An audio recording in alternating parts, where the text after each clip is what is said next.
तस्मै श्रीगुरुवे नमः।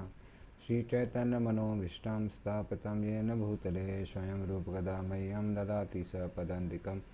वन्देऽहं श्रीगुरोः श्रीयुतापदकमलं श्रीगुरून् वैष्णवांश्च श्रीरूपं साग्रजातां सहगना रघुनाथामितं तं सजीवं सा अद्वैतं सा अवधूतं परिजनासहितं कृष्णचैतन्यदेवं श्रीराधाकृष्णपादान् सहगणललिता श्रीविशाखामृतांश्च।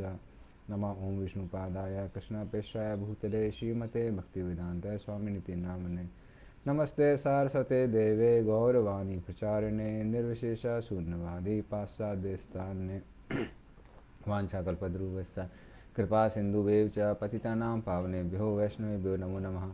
नमो महावदन्याय कृष्णप्रेमप्रदायते कृष्णाय कृष्णचैतन्य नाम्ने गौरतुसे नमः। हे कृष्ण करुणा सिंधु दीनबंधु जगतपते गोपसा गोपिका कांत राधा कांत नमस्ते। तप्त कांचन गौरांगी श्री राधे वृंदावनेश्वरी वृषभानुसुते देवी प्रणमामि हरिप्रिये। नीलाचल निवासाय नित्य परमात्मने बलभद्र सुभद्राभ्याम जगन्नाथाय ते नमः। जय श्री कृष्ण चैतन्य प्रभु नित्यानंद श्री अद्वैत गदाधर शिवासादि गौर भक्तवृंद। हरे कृष्णा कृष्णा कृष्णा हरे हरे, हरे राम राम राम हरे हरे।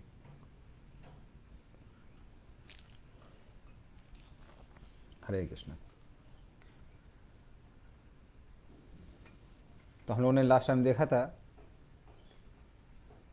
कैसे प्रकृति की तीन गुण हम सभी लोगों को प्रभावित करते हैं। अभी उस प्रभाव के कारण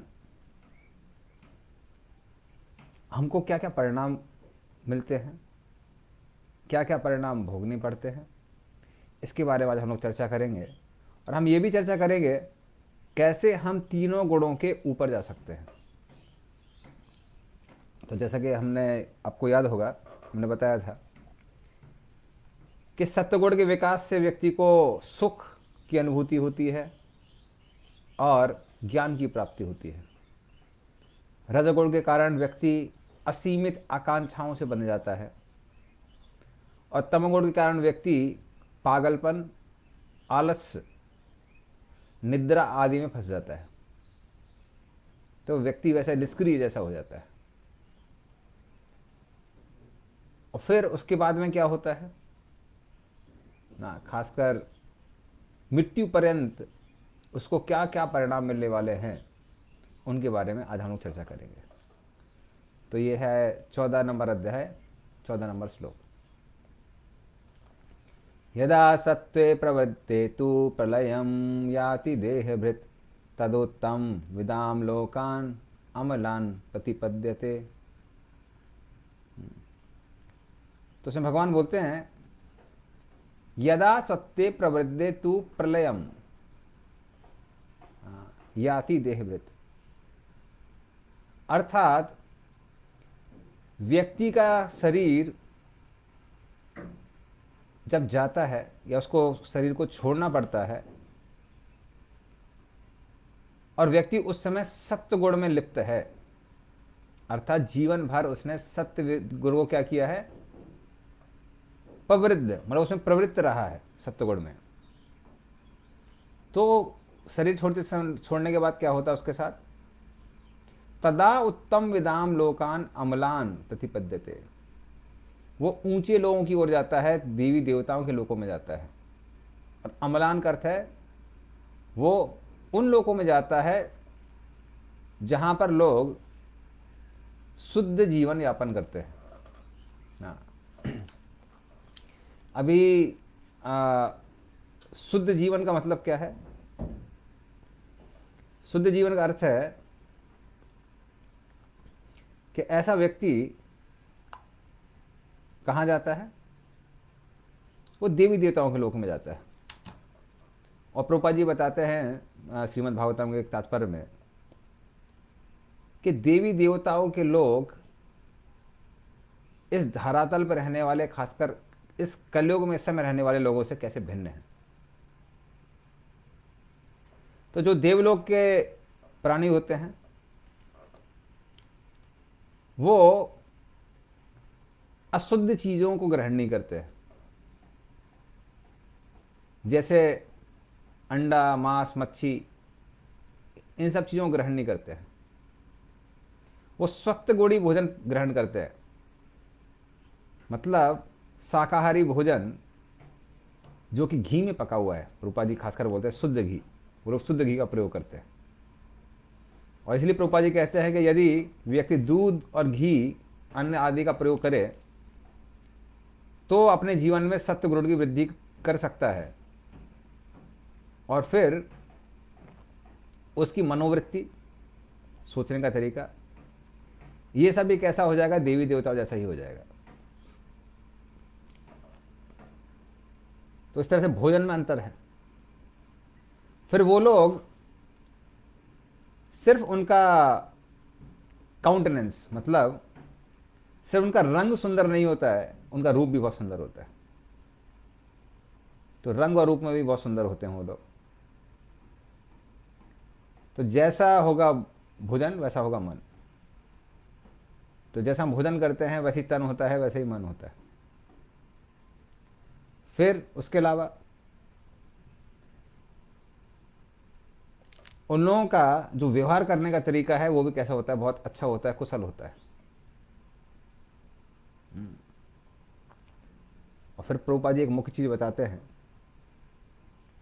कि कैसे जो देवी देवता लोग होते हैं या फिर उनके लोकों में जो लोग रहते हैं, वो लोग भगवान विष्णु के बहुत आज्ञाकारी होते हैं और संस्कारित होते हैं। तो उसके लिए प्रभुपाद जी उदाहरण देते हैं कि वो लोग नग्न नहीं घूमते हैं या आधे नंगे नहीं घूमते। और कलयुग में आज ये एक प्रवृत्ति बन गया, एक फैशन बन गया है अपने शरीर का प्रदर्शन करना। तो ये देवलोक में नहीं पाया जाता है। हाँ, टीवी में वो जो भी दिखाते हैं वो बात अलग है, किंतु महाभारत काल के समय भी जो कथा आती है शांतनु महाराज की, कि एक बार देवी देवताओं के लोक में स्त्रियां और पुरुष एक साथ खड़े हुए थे। एक साथ मतलब आमने सामने खड़े हुए थे। उनका स्त्रियों का एक झुंड था, पुरुषों का एक झुंड था। और उसी में समय क्या होता है, जोर से हवा का वेग आता है और गंगा देवी जो वहां पर खड़ी हुई थी, उनका अंग वस्त्र, ऊपर का जो वस्त्र है वो उड़ जाता है। उसको देख के सारे देवता लोग अपने सर को झुका लेते हैं। किंतु एक व्यक्ति जो एक देवता था वो गंगा देवी की ओर देख रहा था। तो सारे देव लोग इतने क्रुद्ध हो जाते हैं कि उससे कहते हैं कि हम आपको श्राप देते हैं कि आप धरती के निकृष्ट लोगों जैसा व्यवहार कर रहे हैं, जाके धरातल पे एक साधारण मनुष्य बन जाए। तो उससे हमको समझ में आता है कि उनका जो पहनने का ओढ़ने का तरीका है वो कुशल है। इसलिए वो ना ही कम वस्त्र पहनते हैं और ना ही किसी को कम वस्त्र पहने हुए देखना चाहते हैं। ये सत्यगुण का प्रतीक है। क्योंकि लोग कैसे होते हैं, संस्कृत होते हैं, उनके अंदर संस्कृति होती है। कुछ संस्कृति के कारण आजकल लोग क्या है, अपना अंग प्रदर्शन करने का प्रयास करते हैं, तो वो अच्छा नहीं है। तो ये इस तरह से जो लोग सप्तगुणी लोग होते हैं वो देवी देवताओं के लोक में जाते हैं मृत्यु के पर्यंत। और फिर अगले श्लोक में भगवान कहते हैं, तो वो देवलोक के लोक में भी जाते हैं और ऋषियों के लोक में भी जाते हैं। और जो रजोगुणी लोग हैं उनके बारे में बताते हैं भगवान आगे। राजसी प्रलयम गत्वा कर्म संगीसु जायते तथा पलीनस्तमसी मूढ़ ये नोसी जायते। तो रजसी प्रलयम गत्वा मतलब जो लोग रजोगुणी हैं और जब वो शरीर छोड़ते हैं तो क्या होता है, कर्म संगीसु जायते। वो उन लोगों में जाते हैं जहां पर लोग कर्म करने में प्रवृत्त हैं, मतलब अपनी आकांक्षाओं को पूरा करने के लिए भरसक प्रयास करते हैं, जो कि ये मनुष्य लोक में पाया जाता है। तो वो लोग क्या है, जनरली यहीं पर रह जाते हैं और इस धरती पर अपनी इच्छाओं की पूर्ति के लिए व्यक्ति को अथक परिश्रम करना पड़ता है, जो कि अन्य लोकों में नहीं है। अन्य लोकों में आपको इतना मेहनत नहीं करना पड़ता है, इस धरातल पर बहुत अथक प्रयास करना पड़ता है। जैसे हम लोग देखते हैं कई लोग अपना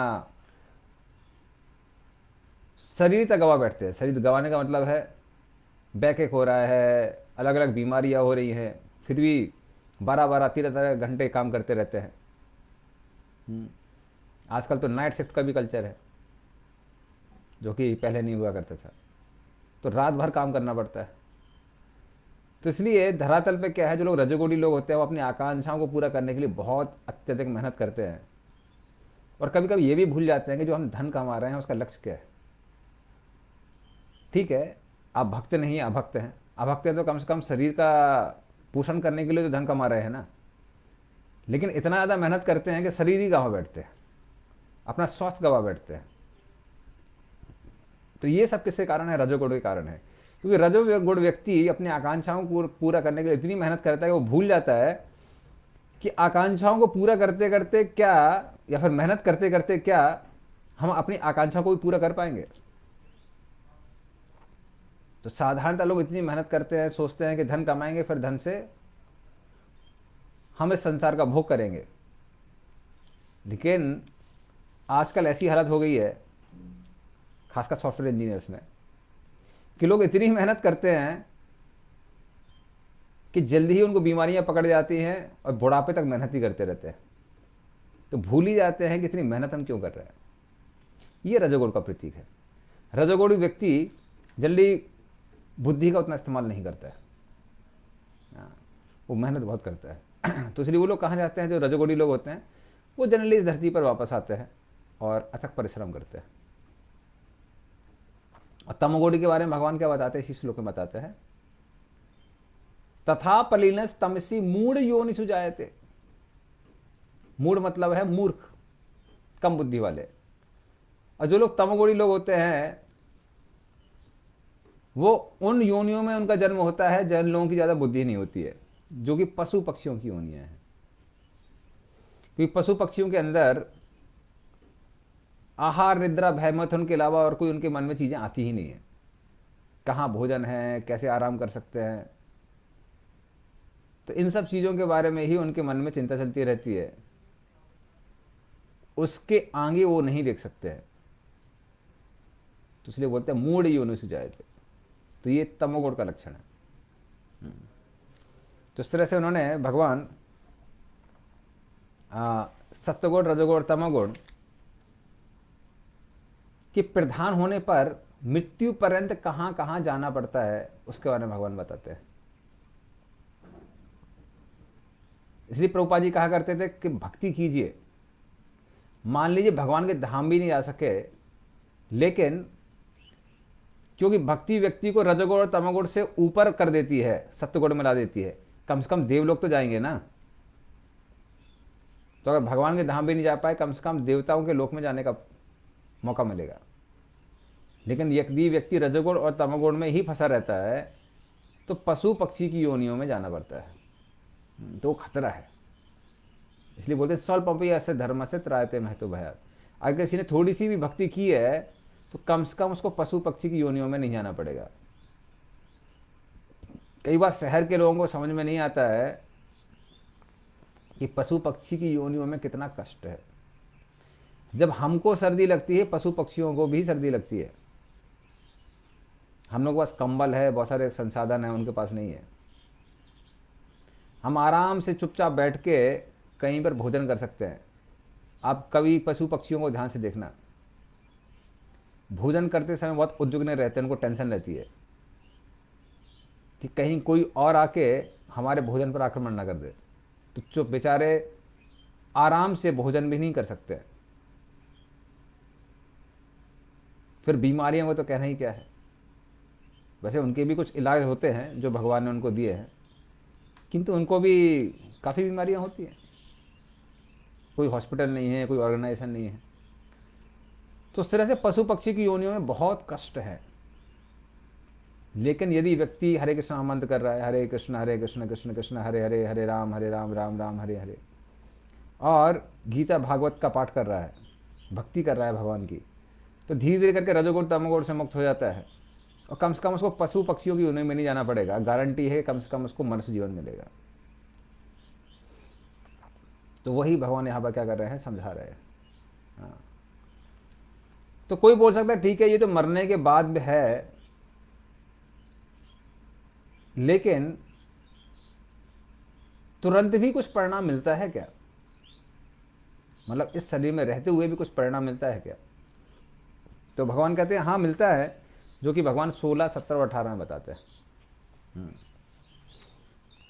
कर्मणा सुकृतस्याहु सात्विकम निर्मलम फलम रजसस्तु फलम दुखम अज्ञानम तमसा फलम। तो भगवान क्या कहते हैं?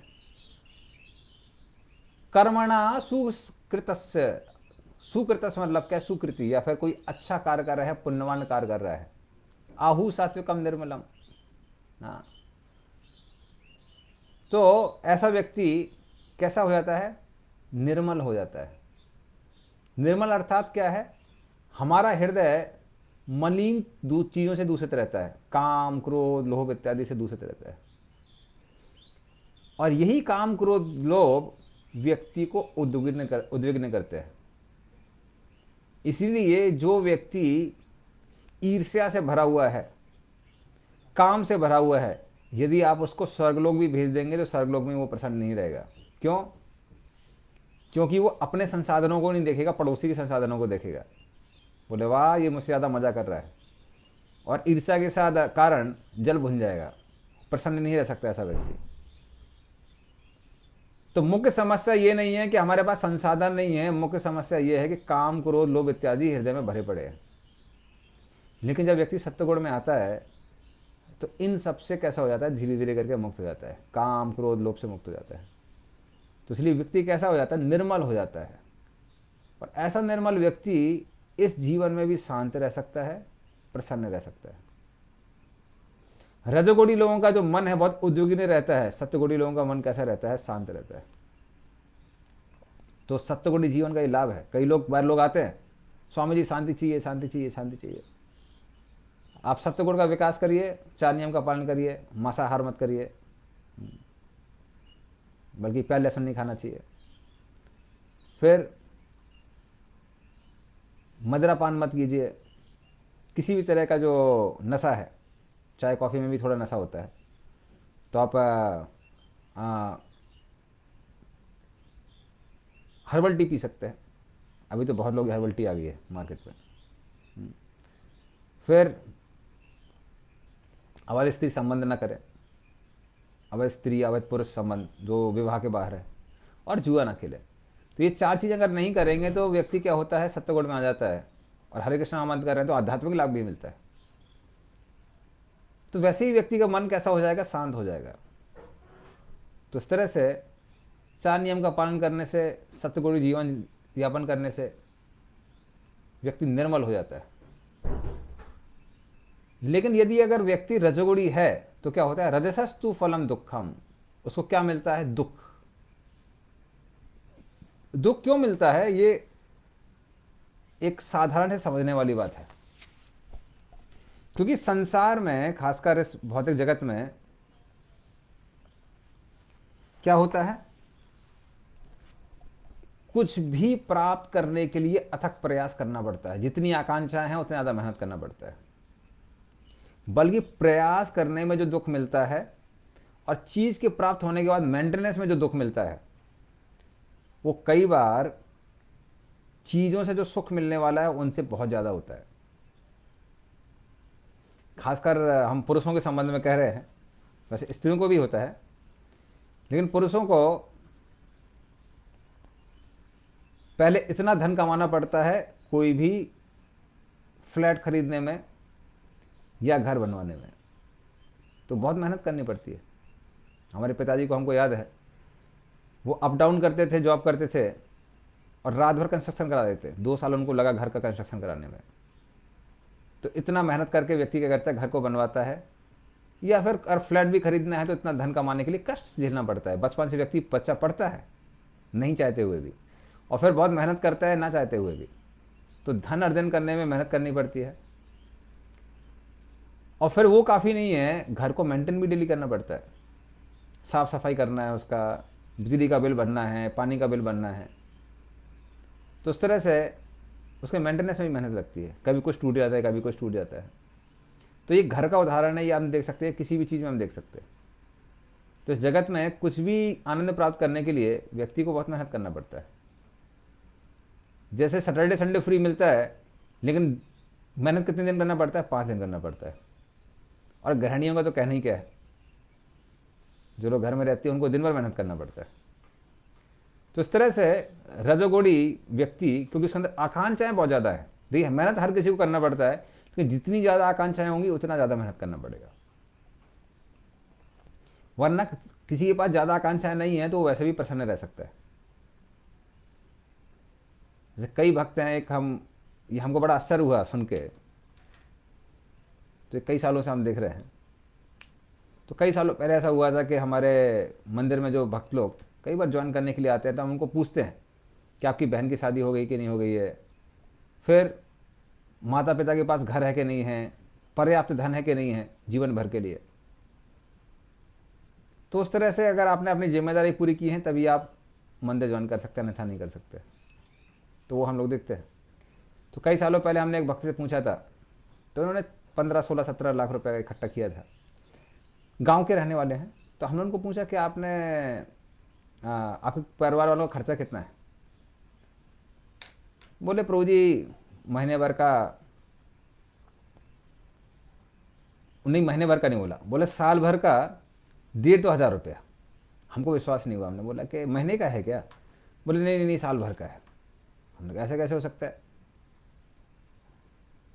तो बोले प्रभु जी घर में गाय है, गाय से ईंधन मिल जाता है, गाय का गोबर है, उसी से पेंटिंग हो जाती है। क्योंकि कच्चा घर है, ठंडा रहता है, और थोड़ा सा हमारे कुछ काटा जमीन है जहां से हमको अन्न, फल, सब्जी इत्यादि मिल जाती है। बचा सिर्फ खर्चा मसालों का। और घर वाले धोती कुर्ता पहनते हैं, माँ साड़ी पहनती है, धोती पहनती है, तो वो भी बहुत हो गया है, एक बार खरीद दिया काफ़ी हो गया है, वो भी ज़्यादा फटता नहीं है। तो उसी का थोड़ा खर्चा लगता है, और थोड़ा खर्चा लगता है मसालों का। और सारे हमारे जो रिश्तेदार हैं वो गाँव में ही रहते हैं, तो गाँव में वो लोग घूमते रहते हैं, तो ज़्यादा खर्चा लगता नहीं है। तो हमको बड़ा आश्चर्य हुआ कि हमने, अरे भाई। फिर इस समय भी हमारे एक भक्त सिंटू प्रभु करके हैं, तो उनको भी हमने पूछा, तो वो भी कहने लगे प्रभु जी हमने पूछा आपके पिताजी कितनी आय है उनकी? बोले महीने का 1,000 रुपये कमाते हैं। हमने कहा ऐसे कैसे संभव है? तो खर्चा कितना होता है? बोले खर्चा होते ही नहीं है, कि गांव में यहाँ वहाँ से कुछ ना कुछ हमेशा मिल ही जाता है, कोई खर्चा नहीं होता प्रभु जी। तो यदि व्यक्ति के अंदर आकांक्षाएं नहीं है तो कोई दिक्कत नहीं है। हाँ, अगर गांव वालों के अंदर भी आकांक्षाएं आ जाती हैं तो उनको भी मेहनत करना पड़ता है। और ऐसे लोग जाके शहर में जाते हैं, लेबर का काम करते हैं और दिन रात मेहनत करते हैं, घर में पैसे पहुंचाते हैं। वो सिर्फ किसके लिए? आकांक्षाओं के लिए, कि हमको भी बड़ा सा मोबाइल चाहिए ना, बड़ा सा फ्लैट चाहिए। तो जितनी ज़्यादा व्यक्ति की आकांक्षाएं हैं उतना ज़्यादा उसको परिश्रम करना पड़ता है, और परिश्रम करने के लिए दुख झेलना पड़ता है। देखिए, जिस चीज़ में आनंद आता है उसमें परिश्रम करने में दुख नहीं होता है। तो भक्त भी बहुत मेहनत करते हैं, ऐसा नहीं है, लेकिन जब भक्ति में मेहनत कर रहे हैं उसमें आनंद है। लेकिन जो चीज़ हम नहीं चाहते हैं और उसके लिए मेहनत करते हैं तो उसके लिए क्या होता है? दुख होता है। तो वो भगवान यहां पर समझा रहे हैं कि जो रजोगुणी लोग होते हैं उनको क्या मिलता है? दुखम और अज्ञानम तमसा फलम। और यदि व्यक्ति तमगुण में है तो क्या होता है? अज्ञान में फंस जाता है, और अज्ञान में फंसने के कारण सही गलत और गलत सही दिखने लगता है। ऐसे लोगों को लगता है यदि हम नशा करेंगे तो बहुत आनंद में रहेंगे।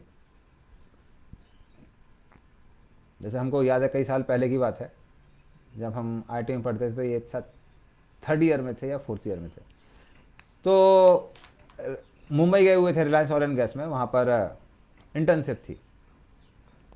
तो वहाँ पर जादवपुर का एक लड़का मिला जो वहाँ काम करता था। तो हमने उसको पूछा कि कितना मिलता है आपको महीने का? बोले महीने का 36,000 रुपये महीना मिलता है। तो ये बहुत पुरानी बात है, 2007-2008 की बात है। तो हमने कहा ठीक है, पर्याप्त है। बोले नहीं नहीं नहीं, कम पड़ जाता है। हमने पूछा कम कैसे पड़ जाता है? ना कितना खर्चा होता है एक अकेले व्यक्ति का? आपका तो विवाह भी नहीं हुआ है। क्या करे, आदत है, दारू पीने की आदत है। तो इतना मेहनत कर रहा है किसके लिए? दारू पीने के लिए। इतना दारू पी जाता है कि घर से पैसा मंगाना पड़ता है। तो इस तरह से जो व्यक्ति अज्ञान में फंस जाता है वो गलत चीज़ों को ही समझ बांध बैठता है और उसको पता नहीं है कि जो मदिरा है उसके शरीर का क्या हाल कर रही है और मन का क्या हाल कर रही है। तो ऐसे लोग सही को गलत और गलत को सही मान बैठते हैं। और जब उसने मेरे को देखा कि मैं प्रसाद खाता हूँ, हरे कृष्ण करता हूँ, तो उसको समझ में नहीं आ रहा था कि अरे, बोले कि तुम पागल हो क्या ना, इस उम्र में ये सब कर सकते हैं क्या। तो ऐसा व्यक्ति क्या अज्ञान, अज्ञान के कारण है। तो ऐसा व्यक्ति मूर्खता में फंस जाता है, उसको सही गलत और गलत सही में अंतर समझ में नहीं आता है। जैसे कि प्रभुपाद जी को उदाहरण देते हैं कि गाय इतनी पवित्र है और गाय से आप कितने सारे कार्य कर सकते हैं। गौमूत्र मिलता है, गौमूत्र का भी चिकित्सा में लाभ होता है, इंसेक्टिसाइड उससे बनता है। गाय के गोबर उसको आप ईंधन की तरह प्रयोग कर सकते हैं। आप कहीं भी गाय के गोबर को डाल दीजिए, वो जो जगह है वो सत्वगुण में आ जाती है। तो कहते हैं स्वयं देवता भी वहां पे आने के लिए तैयार रहते हैं। अन्न मल को अगर आप छुए तो स्नान करना पड़ता है, अपवित्र होता है। तो एक गाय का गोबर और क्या है, गौमूत्र, और गाय के दूध का तो कहना ही क्या है। गाय के दूध से आपको दूध ही अपने आप में पौष्टिक है। फिर उसे छाछ, दही, पनीर इत्यादि बहुत सारी चीजें मिलती है, घी मिलता है मुख्य चीज। तो ये सब व्यक्ति को सत्वगुण में प्रवृत्त करता है और शरीर के लिए बहुत पोषक है। किंतु जो तमोगुणी लोग होते हैं वो गाय के दूध का प्रयोग नहीं करते हैं, वो गोवध करके गौमांस खाने का प्रयास करते हैं। इसको बोलते हैं मूर्खता। ये तमोगुण का प्रतीक है। तो जो मूर्ख लोग हैं वो तमोगुण के कारण सही को गलत और गलत को सही मान बैठते हैं। फिर आगे भगवान कहते हैं सत्वात् संजायते ज्ञानम रजसो लोभ एव च प्रमाद मोहो तमसो भवतो अज्ञानमेव च। तो सत्वात् संजायते ज्ञानम, यदि व्यक्ति सत्वगुण में प्रवृत्त रहता है तो क्या प्राप्त होता है, ज्ञान प्राप्त होता है। ऐसा व्यक्ति समझ सकता है क्या सही उचित है क्या अनुचित है। और जैसा हम पहले ही बता चुके हैं, इसका सबसे बड़ा फल यह है कि व्यक्ति को ज्ञान हो जाता है कि हम शरीर नहीं आत्मा है। व्यक्ति उसको समझ सकता है। तो सत्वात् संजायते ज्ञानम, सत्वगुण में रहने से ज्ञान प्राप्त होता है। रजसा लोभ एव च, जितना व्यक्ति रजोगुणी होता है उतना ज्यादा कैसा हो जाता है, लोभ में प्रवृत्त हो जाता है। और लोभी व्यक्ति वो जीवन में सुखी नहीं रह सकता है। उसको अगर पूरी दुनिया क्यों ना दे दी जाए वो संतुष्ट नहीं रह सकता है, सुखी नहीं रह सकता है। जो संसार में संतुष्ट है वही सुखी है। जैसे हमने पहले ही बताया था, अमीर कौन है, जिसका धन उसकी इच्छाओं से ज्यादा है उसको अमीर कहते हैं। मतलब अमीर बनने के दो तरीके हैं, बहुत मेहनत करके धन कमाइए या फिर इच्छाओं को कम कर लीजिए, संतुष्ट हो जाइए। तो ये दो तरीके हैं। लेकिन लोभी व्यक्ति कितना भी धन उसको प्राप्त क्यों ना हो जाए वो हमेशा असंतुष्ट रहता है और उसके लिए भरसक प्रयास करता है, बहुत मेहनत करता है, बिना समझते हुए किस धन का मैं प्रयोग कैसे करूंगा, इन चीजों का मैं प्रयोग कैसे करूंगा।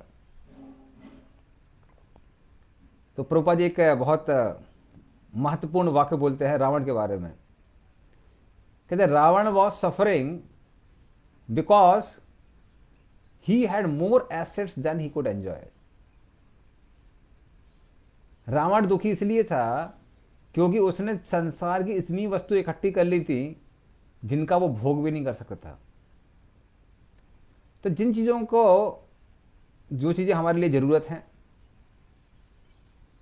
या फिर जितना व्यक्ति इंद्रिय तृप्ति कर सकता है, क्योंकि इंद्रियां सीमित हैं, उतना व्यक्ति इकट्ठा कर रहा है तो ठीक है। हम भौतिक दृष्टि से बोल रहे हैं तो भी ठीक है। नहीं, कई बार लोभी व्यक्ति इतना इकट्ठा कर लेता है कि उसके पास उन चीजों का भोग करने की का समय नहीं रह जाता है, बल्कि उनका मेंटेनेंस एक्स्ट्रा करना पड़ता है। जैसे प्रभुपाद जी एक परिवार में गए अमेरिका में, वहाँ पे एक वृद्ध पुरुष और स्त्री रहा करते थे। उनके पास बड़ा सा घर था, 50 कमरों का, या 50 कमरे या 100 कमरे ऐसे कुछ थे। तो एक बुजुर्ग पुरुष और स्त्री को कितने कमरे चाहिए? 2 3 4 बस हो गया। लेकिन उससे ज़्यादा आपके पास कमरे रहेंगे तो आप किराए पर उठा देंगे तो फिर भी ठीक है, किराए पर नहीं उठा रहे हैं तो उन सबका मेंटेनेंस करना पड़ता है, तो कितने सारे नौकर रखने पड़ेंगे ना। फिर उनको टाइम पे सैलरी देखना कि वो लोग ठीक से काम कर रहे हैं कि नहीं कर रहे हैं, बहुत हेडेक होता है। इसलिए लोभी व्यक्ति क्या करता है, बहुत ज़्यादा इकट्ठा कर लेता है और फिर उसको मेंटेनेंस करने के लिए क्या करना पड़ता है, उसको दुख को झेलना पड़ता है। बहुत ज़्यादा धन है तो हमेशा आईटी डिपार्टमेंट से डर लगा रहता है, खासकर गलत तरीके से अगर धन कमाया है, कहाँ इन्वेस्ट करना है, कहाँ नहीं करना है, कहाँ पैसा छुपा के रखना है। जैसे एक बार एक नेता के घर में जब छापा पड़ा था, इतना धन था उस व्यक्ति के पास, काला धन कमाया हुआ था उसने। सभी नेता नहीं होते हैं लेकिन कुछों की बात कर रहे हैं। तो उसने इतना धन कमाया हुआ था कि टॉयलेट की सीट के अगल बगल में वो जो भी दीवारें जब तोड़ी गई उसमें से पेपर नोट निकले। तो समझ में नहीं आ रहा था धन कहाँ रखना है। तो फिर हमें डर बना रहता है, आईटी डिपार्टमेंट वाले आएंगे, वो छापा मारेंगे, क्या करना है, कैसे धन बचा के रखना है, इतना मेहनत करना पड़ता है।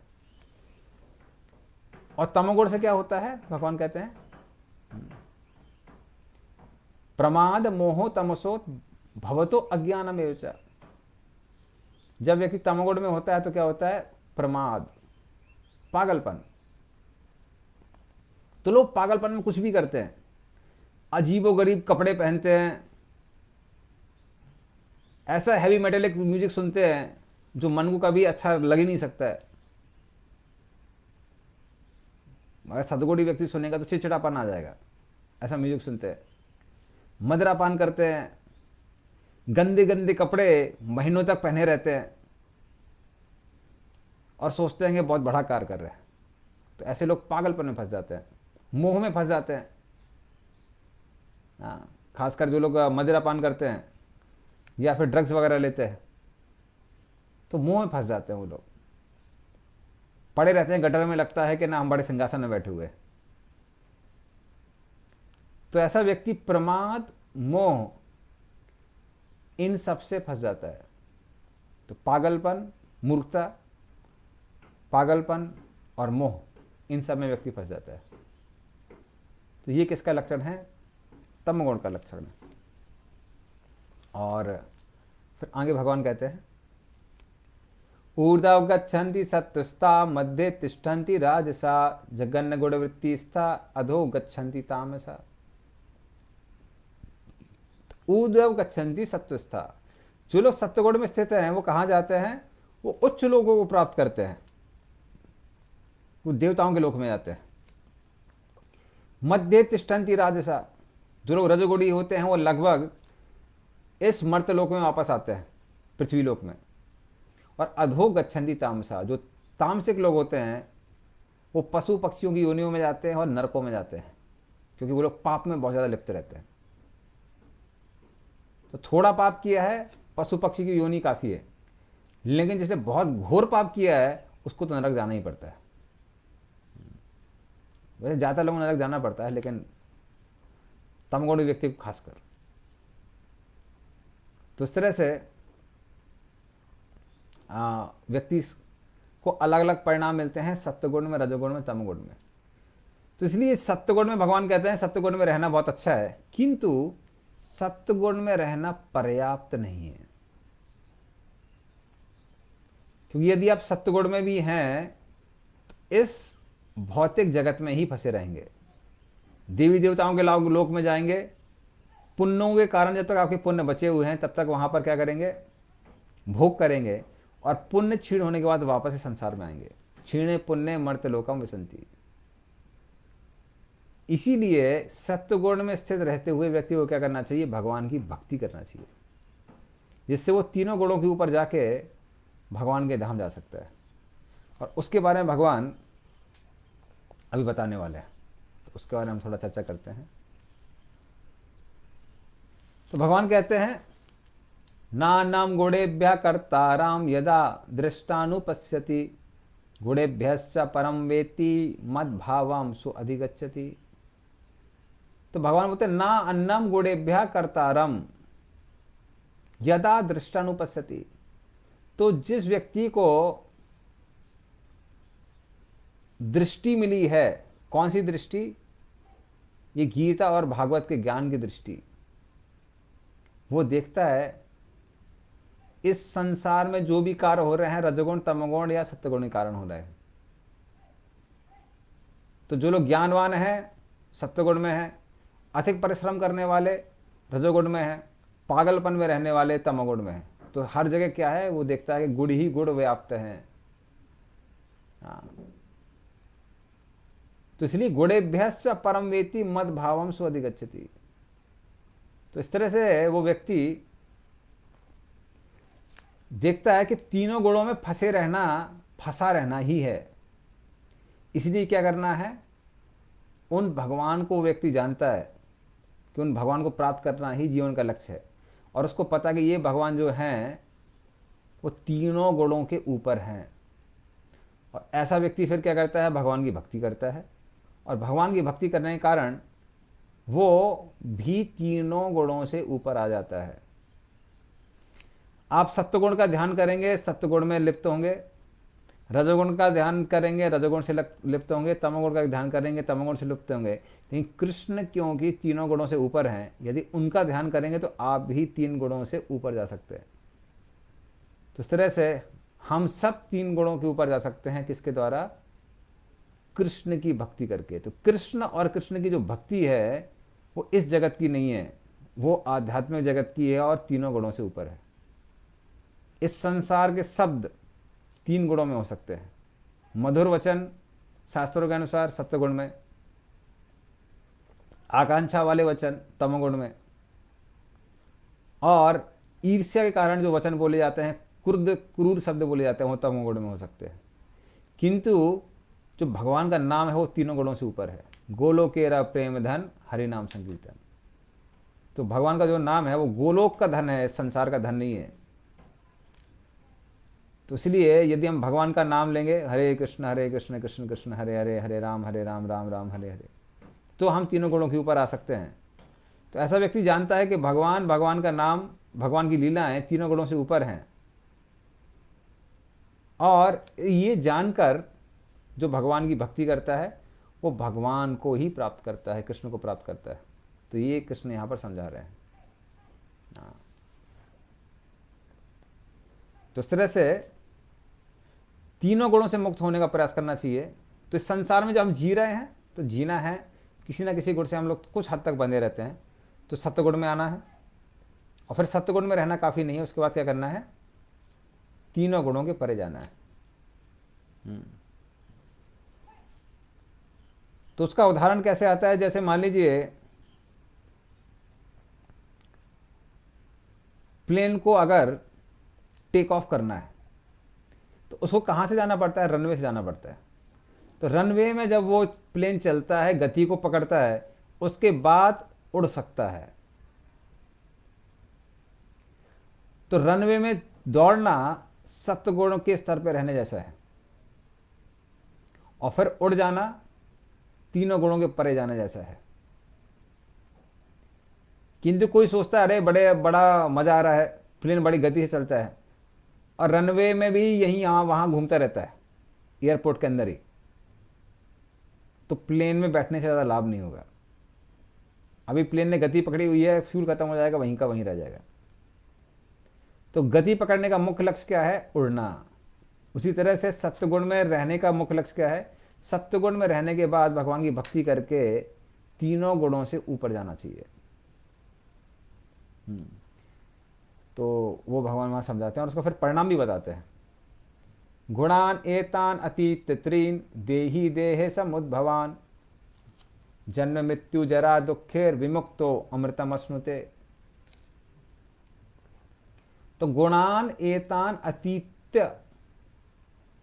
त्रीन देही देह समुद्भवम। तो इस तरह से जो लोग देहधारी हैं उन लोगों को वो लोग क्या कर सकते हैं, तीनों गुणों के परे जा सकते हैं जो कि इस शरीर से संबंधित हैं। और जब इस तरह से व्यक्ति देखता है कि सारी चीजें तीन गुण कर रहे हैं, तीन गुणों के द्वारा हो रही हैं, और भगवान की भक्ति में लिप्त हो जाता है, तब क्या होता है, जन्म मृत्यु दुखे विमुक्ता अमृतम अश्नुते। तो उसको वापस इस संसार में ना ही जन्म का दुख होता है, उसको जन्म नहीं लेना पड़ता है एक बार मृत्यु मरने के बाद, मृत्यु का उसको दुख नहीं होता है, बुढ़ापे का दुख नहीं होता है, क्योंकि उसको वापस शरीर को धारण नहीं करना पड़ता है। शरीर को धारण करना है तो जन्म मृत्यु जरा व्याधि लगी रहेगी, और इस जीवन में रहते हुए भी वो अमृत का पान करता है, क्योंकि कृष्ण सारे आनंद के स्रोत हैं। और जब वो कृष्ण से संबंध रखता है तो वो भी क्या करता है, उस अमृत का, उस आनंद का पान करता है। तो इस तरह से वो व्यक्ति भी उस आनंद को प्राप्त कर सकता है, तो जीवन के बाद भी और जीवन में रहते हुए भी। तो कहते हैं जीवन के साथ भी जीवन के बाद भी, दोनों में क्या काम करता है, भक्ति काम करती है।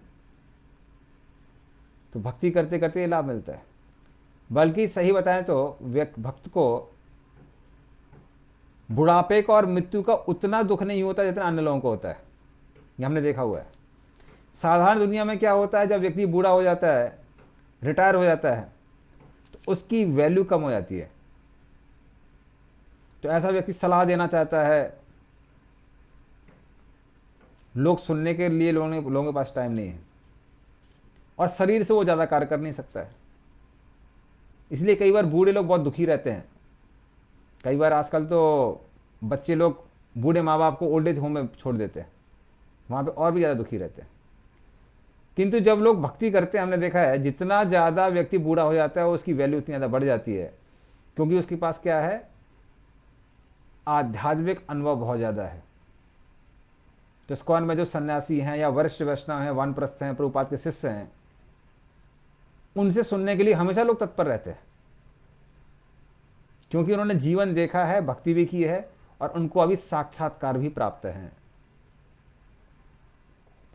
जैसे कुछ दिन पहले अभी हम क्लास सुन रहे थे, तो वहां प्रभुपाद जी के दो शिष्य हैं, काफी घनिष्ठ मित्र हैं दोनों सन्यासी, कृष्ण क्षेत्र स्वामी महाराज और हनुमत प्रेषक स्वामी महाराज। तो वो आपस में, हनुमत प्रेषक महाराज छुप के कृष्ण क्षेत्र महाराज की क्लास सुन रहे थे। उन्होंने अपना वीडियो ऑफ किया हुआ था। बाद में कृष्ण क्षेत्र महाराज को पता चला कि महाराज वहां पे है, तो महाराज पूछ रहे हैं कि हम आपको दर्शन करना चाहते हैं, अपना चेहरा दिखाइए। तो महाराज कहते हैं, मैं कैसे चेहरा दिखाऊंगा, मैं तो इस बक्से में बंद हूं। कौन सा बक्सा, ये शरीर रूपी बक्सा। तो उस समय यूएस में थे, नेशविले। तो बोले, I am caught up in this small room inside this body, gross body in Nashville. तो उनको साक्षात्कार है कि हम शरीर नहीं है, तो उनको ऐसा लग रहा है कि हम शरीर के अंदर बंद है। तो उनका साक्षात्कार सुन के काफी हमको उत्साह आया कि ऐसे लोगों के साथ में अगर हम लोग रहेंगे, भक्ति अच्छे से करेंगे, तो हमको भी साक्षात्कार आने वाला है जो इन लोगों का आया हुआ है, कि कैसे हम आत्मा है और शरीर के अंदर बंद है। तो उस तरह से ये सब संभव है अगर हम भक्ति करते रहते हैं। तो बुढ़ापे के इसलिए कष्ट क्या हो जाता है, कम हो जाता है, क्योंकि आप शरीर के स्तर से ऊपर उठ जाते हैं अगर भक्ति कर रहे हैं जीवन भर। तो बुढ़ापे का भी उतना कष्ट नहीं होता जितना अन्य लोगों को होता है। और मृत्यु का तो कहना ही क्या है। कहते हैं भक्त के लिए मृत्यु कैसी है, जैसे एक शराबी व्यक्ति कब उसके कपड़े गिर जाते हैं उसको पता नहीं चलता है, उसी तरह से भक्त कब शरीर छोड़ देता है उसको पता नहीं चलता है। और कई भक्तों के जीवन हमने स्वयं देखा है जिन्होंने जीवन में भक्ति की है, जो प्रभुपाद जी के बहुत सारे शिष्य हैं, कि कैसे भगवान का नाम लेते लेते, कीर्तन करते करते। और भी कई भक्त हैं हमारे साथ में। एक हमारे अल्बर्ट रोड में एक भक्त सेवा किया करते थे। वो पहले मिडिल ईस्ट में बहुत बड़े अकाउंटेंट थे दुबई में। उसके बाद में उन्होंने पूना मंदिर में, कलकत्ता मंदिर में, मायापुर में टेम्पल ऑफ वैदिक प्लानिटोरियम में काफ़ी सेवा की हुई थी अकाउंट की। तो कुछ दिन पहले, कुछ महीने पहले, उनकी जो माँ थी वो काफ़ी बीमार थी और इनकी भी उम्र काफ़ी 55-60 साल की हो गई थी। तो वानप्रस्थ जैसे थे, जीवन में जितना कमा लिया, अभी बुढ़ापा भगवान की सेवा में। तो 2 लड़कियां थी, शादी कर दी, लेकिन उनकी माता बीमार थी, तो वो बेंगलोर में गए हुए थे। तो बेंगलोर में उनको एडमिट करा के रिलीज करा के वापस मायापुर आए, और फिर उनका वापस कानपुर में अकाउंट्स देखने की सेवा थी, कानपुर जाना था। लेकिन क्या हुआ, सुबह सुबह उन्होंने भागवतम क्लास दी मायापुर में, श्याम सुंदर जगन्नाथपुर नाम है उनका। और फिर उसके बाद क्या हुआ, उसके बाद वो कार में जा ही रहे थे तो उनको थोड़ा सा कुछ घुटन जैसी हुई। तो उनको जब हॉस्पिटल लेके गए तो वो हरे कृष्ण महामंत्र जप करने का प्रयास कर रहे थे। हाँ, और सारे भक्त लोग वहां पर बैठकर कीर्तन कर रहे थे जोर जोर से। तो इस तरह से भगवान का नाम सुनते हुए, भगवान का स्मरण करते हुए मायापुर में ही उन्होंने शरीर त्यागा। और शास्त्रों के अनुसार जो व्यक्ति मायापुर में अगर भली एक्सीडेंट से क्यों ना मरे, बीमारी से क्यों ना मरे, लेकिन उसकी गारंटी है कि वो भगवान के धाम वापस जाएगा। और वो तो कीर्तन से घिरे हुए सारे भक्त लोग उनके लिए कीर्तन कर रहे थे। तो इस तरह से हमने देखा है, जो लोग भगवान के चरणों में अपना जीवन समर्पित करते हैं, भगवान की भक्ति करते हैं, तो उनके लिए मृत्यु भी कैसी हो जाती है, आनंददायी हो जाती है। दूसरा उदाहरण आता है बिल्ली का। चूहा भी बिल्ली के मुंह में होता है, बिल्ली का बच्चा भी बिल्ली के मुंह में होता है। दोनों का अनुभव उल्टा होता है। चूहे को इतना कष्ट होता है और बिल्ली का बच्चा आनंद में रहता है। उसी तरह से मृत्यु रूपी बिल्ली के लिए उससे भयभीत कौन होता है, साधारण व्यक्ति भयभीत होता है, बहुत कष्ट पाता है। लेकिन जो भगवान के भक्त हैं वो बिल्ली के बच्चे जैसे हैं, वो मृत्यु के मुंह में रहते हुए भी आनंद में रहते हैं। उनको पता है कि मृत्यु के पर्यंत हम कहाँ जाने वाले हैं, भगवान के धाम वापस जाने वाले हैं। तो कई बार कई भक्त तो मृत्यु की बहुत प्रतीक्षा करते रहते हैं, कब मृत्यु आएगी, कब भगवान के धाम वापस जाएंगे। तो इस तरह से जो भक्त हैं वो जन्म मृत्यु जरा व्याधि इन सब दुखों से दूर हो जाते हैं, इन सब दुखों से मुक्त हो जाते हैं। तो अर्जुन सुन के बड़ा उत्साहित हो जाता है।